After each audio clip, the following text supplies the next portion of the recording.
strong as he did. I didn't have someone I could ask questions about God.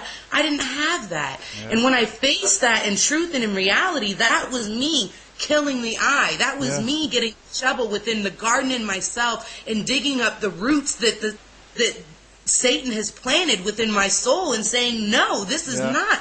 And I had to go and apologize. It was something that you didn't have when you were younger, so you didn't want other people to have it too. So that's absolutely ego. Exactly. You just hit the nail on the head. Precisely. And it's that ego that's built up in youth that didn't like that. The ego was saying, I didn't have a mom like that. I had to make my own sandwiches, so if I had to, I, being the ego I am, will superimpose that upon you. And that's what she was laughing to me. Later she's like, who the hell am I, Moziah?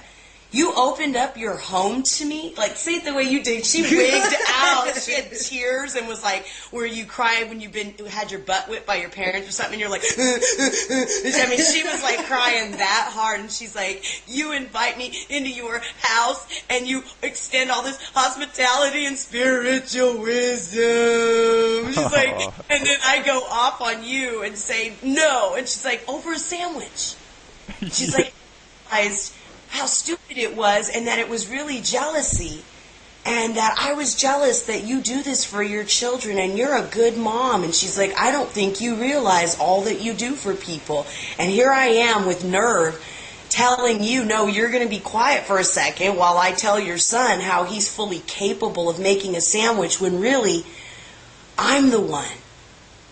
I'm the one that needed some things. And she's like, so even though I felt bad for a minute that I did that, I'm over it, because I see jealousy just got rooted out of me. Yeah. And I'm just sorry. But I mean, she was bawling. I'm just sorry. Is a very, I don't like it when I'm jealous, because I hate the feeling. So yes, absolutely. The first thing I try to do when I'm jealous, I try to look at myself, and I try to rationalize, try to find out why I'm jealous, because I want to overcome that feeling. So when you do that, Phil, when you say you try to rationalize, it's just semantics we're dealing with here. Yeah. When you say you go in and you rationalize and figure out, why am I jealous? You're doing inner work. Yeah, I know. That's spiritual. that dawned on me the moment I said it. Yeah. It's spiritual work without all the glitz and glam of the words. Oh, I'm doing inner work right now. That's the introspection part of these three principles that I adhere to: introspection, observation, and reflection. I told you at Nice. Yes, I was going to say that. You told me in the room at Nice. Yeah. And it's so simple, yet it's so, I don't know, it just multiplies in its quantity. You know, it's so quantifiable in that doing those three simple things, which is a triunity, it does a myriad of things. And so while there's people that are ministers and missionaries and whatever, youth group ministers, and they're doing all this great outer work, they end up suffering and getting burned out in ministry, or they end up doing things that they never thought they'd do, having affairs, sexually abusing children, abusing their power, manipulating. And I'm not saying all ministers do this, but in focusing on outer work so much and totally making void the necessity of inner work, they lose the very mission and ministry that they think they're on, and that becomes the greatest delusion. And while you're not trying to be some sage minister, missionary, nothing, you're just trying to survive, saying, hey, look, I love being a physicist, but I can't do that right now. So what I'm going to do is journal, because I am going to find out what the purpose is of life. And so if I have to do journaling around the world for me to get up every day, I will. And in doing that, you've done so much inner work. You're a bigger voice than people that think that they have a large congregation. And you're not trying to be a minister. You're searching for the truth yourself, doing spiritual inner work without all of the little definitions attached to it and the key words, and you're just practicing it. And so that's why, even with, I know this is just kind of interjecting, but that's why I know you're going to be healed. I spoke to a guy from Turkey that listens to your shows faithfully, and he said to me, he was just like, wow, I love listening to Phil's shows, and I love listening, to the interviews that he's had you on, and I just want you to know it's changed my life. And he went through some things, and I laughed because I said, Phil doesn't even realize what he's doing. Well, I'm getting there a little bit. I mean, seriously, I said, and I'm really excited because he's going to be coming out here to Texas, to the United States, and we're going to introduce him to some other really key people that he can do some incredible stories. I said, but when he comes here, Phil will be totally healed. And he goes, no, I believe you. I said, no, I know it, and I'm telling you. He goes, I don't doubt you, Moziah. I said, and it's not because of who I am, and it's not because my house is some holy place. It's because people that come already, they have that inner alchemic mixture going on of faith, hope, love. You already have, and when they get here, half the work's done. They don't realize it. Like with Tina, it's not that I sit around fasting so holy all the time, praying as often as I ought. No, I'm doing inner work and trying to be a more enlightened, better person myself so I can know God. And during the interim, people come, but when they come expecting something from God. They put their hope in challenging, okay, yeah, I've heard these other stories, let's see if it's true. God always shows up.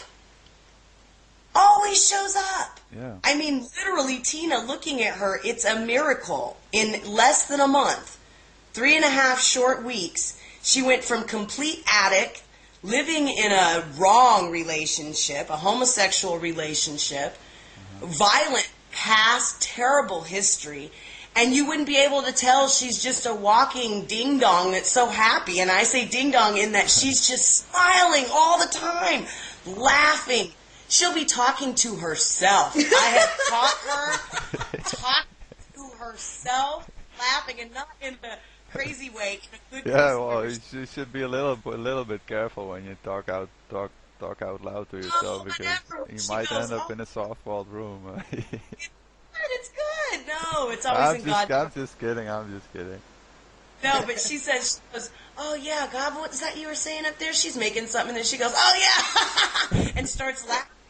And I go, what are you doing? She's like, oh, I was just talking to God. I'm like, no, that's cool. I said, my sister did that all the time when she lived here. And my sister is like so educated, it's ridiculous. Who's who in America, who's who in the world, got her bachelor's, her master's, just phenomenal and brilliant. Girlfriend talks to herself often and will laugh. And it's so hilarious, though, because when she does this quote-unquote talking to herself, she's analyzing the things that the Lord's shown her.